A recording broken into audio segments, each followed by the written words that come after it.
क्यों? क्यों आपने मुझसे 23 साल हर रोज झूठ बोला? उस रात समंदर में बहुत बड़ा तूफान आया था। मन्नत, मानो समंदर ने जिद पकड़ ली हो, सब कुछ तबाह कर देने की। पर तूने भी ठान लिया था इस दुनिया में आने की, और तू आई। 65 महीने में 63 महीने में जन्म ले लिया था तूने। और उस रात तूफान और मौत दोनों को मार देती थी तूने। अगर मैं तुझे बता देती कि तेरी माँ तुझे जन्म देते ही मर गई थी तो सब आसान हो जाता। तू मुझे अपनी मानसी मान लेती और तेरे साथ अपनी इस छोटी सी दुनिया में मैं खुशी खुशी रहती। पर मुझे अपनी नहीं, मुझे तेरी फिक्र थी। मन्नत, तेरी फिक्र थी। तुझे अपनी माँ के जाने का दुख ना हो, कभी तुझे कोई कमी महसूस ना हो, इसीलिए मैं तेरी माँ बन गई। तुझे कभी नहीं बताया कि इस दुनिया में कोई और भी है जो तेरा अपना है। आने वाले एपिसोड में एक अलग ही ट्विस्ट देखने को मिलने वाला है। यहाँ पर मन्नत और विक्रांत की दोबारा मुलाकात होगी, वो भी रेस्टोरेंट के अंदर। अब भाई, विक्रांत ने किस तरीके से अपना रेस्टोरेंट बनाया, कितनी मेहनत की है। उसका सपना था कि बहुत बड़ा रेस्टोरेंट बने, और यहाँ पर वो बनाता भी है, लेकिन यहाँ भाई मलिका आकर उसे खराब कर देती है। अभी तक इनऑर्गेनाइज भी नहीं हुआ है और मलिका ने पार्टी भी होस्ट कर ली है। यहाँ पर उसकी जो फ्रेंड है मन्नत, उसका बर्थडे होता है।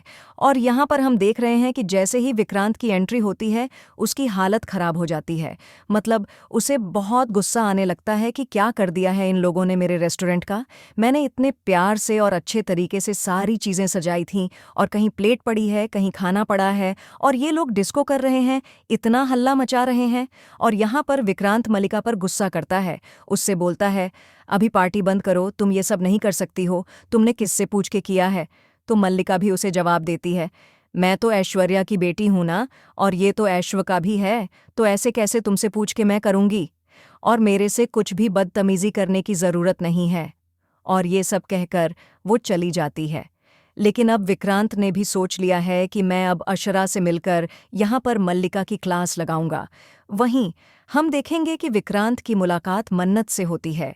यहाँ पर मन्नत के पीछे कुछ लड़के पड़ गए हैं, और विक्रांत आकर उसे बचाता है और समझाता भी है कि देखो, अब ये लड़के दोबारा से नहीं आएंगे, तुम आराम से बैठो यहाँ पर।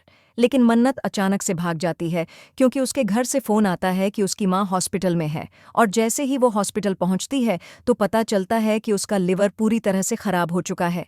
अब वो डॉक्टर से कह देती है कि मैं इनकी बेटी हूँ, और अगर आपको डोनर चाहिए तो मैं आराम से डोनर बन सकती हूँ। लेकिन जैसे ही उसे पता लगता है कि वो उसकी असली बेटी नहीं है, उसकी हालत खराब हो जाती है। उसकी माँ आकर बता देती है कि मैं तुम्हारी मौसी हूँ, असली माँ नहीं हूँ। और जब ये पता चलेगा कि ऐश्वर्या की असली माँ है, तब देखते हैं क्या कुछ होने वाला है। क्योंकि अभी तक उसे लग रहा था कि यही उसकी असली माँ है, और ऐश्वर्या नहीं थी। ऐश्वर्या का असली नाम सोनिया था, जिसने अपना नाम बदलकर ऐश्वर्या रख लिया था। और आप देखेंगे कि मल्लिका भी किस तरीके से ट्रीट करने वाली है। जहां तक हमने एपिसोड में देखा था कि ऐश्वर्या विक्रांत और मल्लिका की शादी कराना चाहती है, और विक्रांत कहीं ना कहीं मन्नत से प्यार करता है।